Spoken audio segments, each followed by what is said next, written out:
This next gadget is not for the faint of heart, literally. The NYMI can unlock devices and pay for purchases, and all you need is a pulse. Charlie's back with me along with James Frischling of NewOak, and Jack is also here as well. This is very cool. So it has unique electrical signals come out from your heartbeat. I'm sure you all knew that. Which means? And you're wearing something on your wrist, and you can pay for things. Yeah. I don't really know what's going on here. I mean, Apple had this thing where, it's easier than a credit card. You just use your fingerprint. Now they want your heartbeat.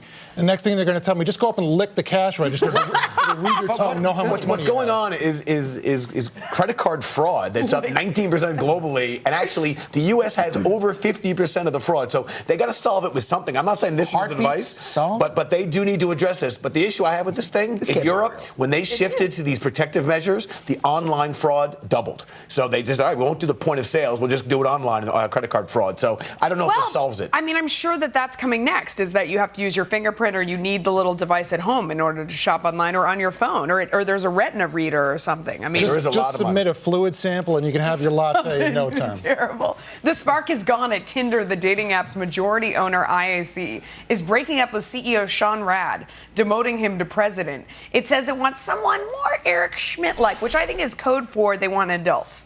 Yeah, they need to make money. They need to charge for it, right? What do you think? Are you on Tinder, Charlie? No. I like Eric Schmidt. He's a decent, smart guy, but, he's not the end-all. You don't hold him up as the ideal of what a CEO should be. No, I hold up. No, wait. You know who I hold up? This is I know what you're going to say. Sheryl Sandberg. Rupert Murdoch. Right. Okay.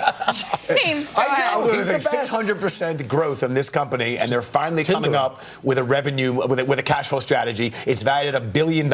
And now Barry Diller, his company owns this thing, now they're going to try to monetize it. You know what does? There's a political story here, and I'll tell you this, that these sort of tech guys, it kills them to say anybody else, but their whole realm of sort of left-leaning CEOs. The last person that they would ever pick as a great CEO is our boss. That's the whole. And I really believe that. If you become the person that pays, become the person that pays for the premium Tinder service, I mean, what kind of message are you sending? Like, I need to use this to meet so many women that I need the extra plan. Apple is moving into enemy territory, opening an engineering hub in Seattle, which is, of course, the base of one of its biggest rivals, Microsoft. Microsoft, for their part, said in a quote, "This is great." Just like that, they said it. Yeah. Actually, I don't know what their tone was, but I imagine it was something like that. They're like, great. What I found very interesting about this story is from an affordability perspective. In Silicon Valley, in San Francisco, for a two-bedroom home, you're talking about $900,000 to $1 million.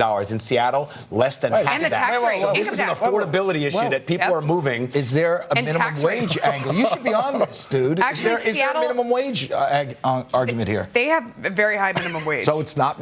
So he might. Is that a point in your favor? Washington State doesn't have doesn't have personal income tax, right? But how many of these guys are making minimum wage? I doubt very many are. Okay. All right, let's end this because I lost control of it. So anyway, thanks, guys.